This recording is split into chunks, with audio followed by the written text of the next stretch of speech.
आज हम जिस टॉपिक पर बात करने वाले हैं उसका नाम है फ्रेम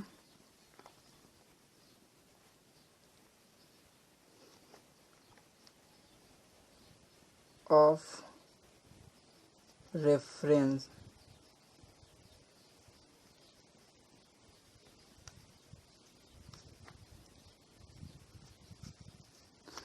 तो फ्रेम ऑफ रेफरेंस को जानने से पहले हमें दो चीज़ों की जानकारी अति आवश्यक है।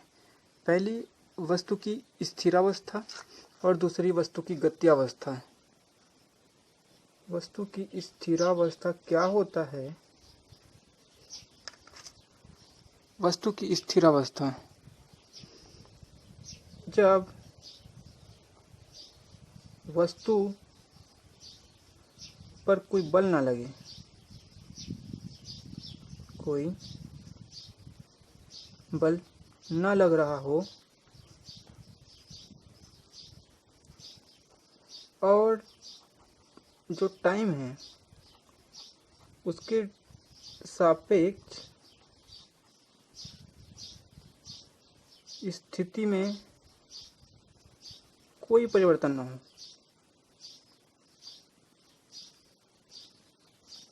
न हो तो इसे हम वस्तु की स्थिरावस्था कहते हैं। और दूसरी चीज होती है गत्यावस्था। पहली चीज स्थिरावस्था, दूसरी चीज गत्यावस्था। गत्यावस्था में क्या होता है कि टाइम के सापेक्ष वस्तु की स्थिति में परिवर्तन होता है।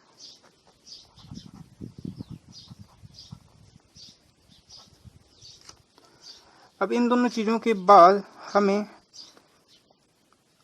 तीसरी चीज की जानकारी होती, मतलब ये दोनों चीज जब हम जान जाते हैं तब हम स्टार्ट करते हैं फ्रेम को जानना। ठीक है, स्टार्ट करते हैं फ्रेम।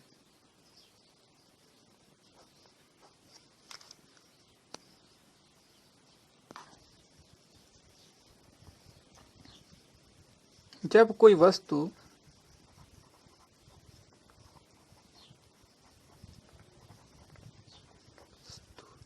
की जो स्थिति है, अर्थात वो स्थिर है कि गतिशील है, स्थिर है या गतिमान है, का निर्धारण करना होता है। करने के लिए जिसकी आवश्यकता हो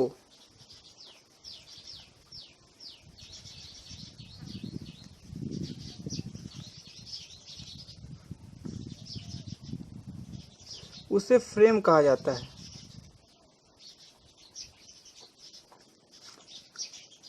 अर्थात प्रकृति की छोटी से छोटी वस्तु, सूक्ष्म से सूक्ष्म वस्तु और विशाल से विशाल वस्तु या कण, इसका हम मतलब इसकी जो स्थिति बताना है, गतिमान है या स्थिर है, या गतिमान है तो कितने वेग से गतिमान है या किस एंगल से गतिमान है, ये सब बताने के लिए हम जिस का उपयोग करते हैं उसे कहते हैं फ्रेम। फ्रेम के वो कुछ उदाहरण थोड़ा समझें। जैसे कि एक एग्जाम्पल लें कि एक व्यक्ति है, ये यहाँ कोई व्यक्ति खड़ा है और एक रस्सी को ये ऐसे रोटेट कर रहा है। एक जो रस्सी है वो इसके हाथ से जुड़ी हुई है, यहाँ से ओ से, और ये रस्सी का दूसरे सिरे में लगा हुआ है एक पत्थर। तो हम इस पत्थर पर कितना वेग, ये जो पत्थर कितने वेग से गतिमान है, ये सब चीज़ें हम इस फ्रेम के द्वारा ज्ञात करते हैं। दूसरी एग्जांपल लें दूसरे एग्जांपल में दो ट्रेनें ले लें,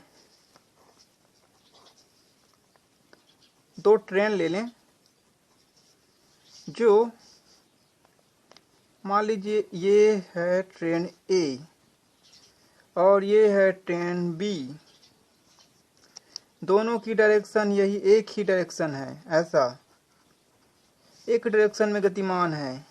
इसकी वेलोसिटी को मान लें, इसकी वेलोसिटी है v और ये जो ट्रेन है b उसकी भी वेलोसिटी v है, एक ही दिशा में गतिमान है और वेलोसिटी p समान है। और इसमें मान लीजिए बैठा व्यक्ति, एक व्यक्ति ले लें o, इसमें बैठा व्यक्ति ट्रेन बी में बैठा व्यक्ति है o डेज, तो पहले में बैठे हुए व्यक्ति या यात्री को ऐसा लगेगा कि जो ट्रेन बी है वो स्थिर है और ट्रेन जो ए है वो गतिमान है। ध्यान दीजिएगा कि ट्रेन बी में बैठे हुए व्यक्ति को ऐसा लगेगा कि जो ट्रेन ए है वो स्थिर लगेगा और ट्रेन बी ट्रेन ए के सापेक्ष गतिमान है, ऐसा ऑब्जर्वर या यात्री ओ डेस को लगेगा। तो ये रहा फ्रेम को प्रायः दो भागों में जो है हमने डिवाइड किया गया है। फ्रेम के प्रकार देखें तो ये दो प्रकार के हैं। पहला है इनर्शियल फ्रेम,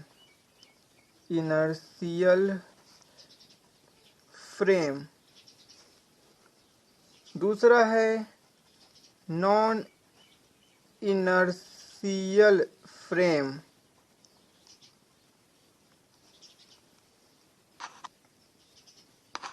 इनर्शियल फ्रेम नाम से स्पष्ट है कि ये जो है, जो इनर्शियल फ्रेम है वो इनर्शिया के लॉ को फॉलो करेगा, अर्थात जड़त्व के नियम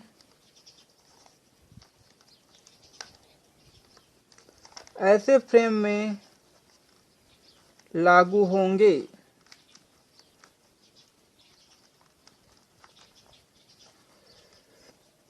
अर्थात जब बल का मान इसके लिए हम जानते हैं गति के द्वितीय नियम जो कि न्यूटन द्वारा दिया गया था, F = a में जब बल के मान को यदि 0 कर दें, मतलब किसी वस्तु पे बल ना लगे, तो उस पे एक्सेलरेशन का मान 0 प्राप्त हो जाता है। और दूसरी चीज इसमें देखने को ये मिलेगी इस फ्रेम में कि हम इसके उपयोग से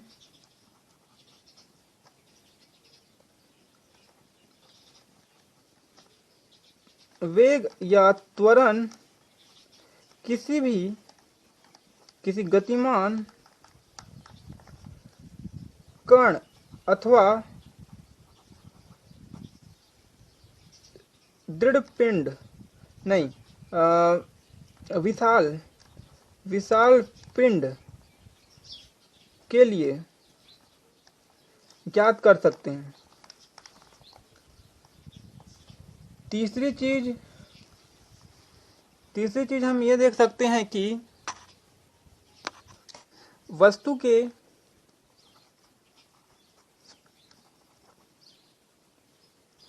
कोण को ज्ञात कर सकते हैं कि वस्तु के जो गति का मान जो कण है या बॉडी है वो, जैसे कि ये देख लीजिए, एक्स एक्सिस ले लें, ये वाई एक्सिस ले लें, ये जेड एक्सिस ले लें, कोई पार्टिकल है ये पी, ये ओरिजिन ओ है जिसपे कोई ऑब्जर्वर है और इसकी स्थिति सदिश माने ये किस एंगल से घूमी है उस एंगल को नोट कर सकते हैं हम। दूसरी जो फ्रेम होती है वो है non inertial frame. Non inertial जो फ्रेम होता है उसकी पहली खास बात ये होती है कि इसमें जड़त्व के जो नियम होते हैं या गति के नियम वो लागू नहीं होते। अर्थात जब इसमें बल लग ना रहा हो फिर भी इसमें बल मिलेगा। अब ऐसे जो बल होते हैं और उसको कहते हैं आभासी बल। इस प्रकार के फ्रेम में आभासी बल मिलते हैं और आभासी बल को प्रायः दो भागों में हम अभी तक दो ही प्रकार के पढ़े हैं। एक पढ़े हैं अभिकेंद्रीय और दूसरा पढ़े हैं अपकेंद्रीय बल। जो केंद्र की ओर लगता है उस अंदर की ओर उसको कहते हैं अभिकेंद्रीय, जो केंद्र से बाहर की ओर लगता है उसको कहते हैं अपकेंद्रीय। और इसमें हम आज कोरियोलिस फोर्स भी, कोरियोलिस बल इसमें देखने को मिलेगा ऐसे फ्रेम में। और बात करें इस फ्रेम में, फ्रेम की इम्पोर्टेंस, तो important of frame of reference, तो फ्रेम ऑफ रेफरेंस की इम्पोर्टेंस पहली चीज ये है कि ये,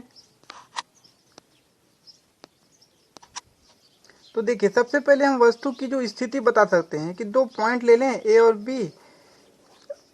जैसे कि ए जो है प्लेटफॉर्म ए है और ट्रेन दूसरे ट्रेन के लिए जो दूसरा जो प्लेटफॉर्म है वो बी है।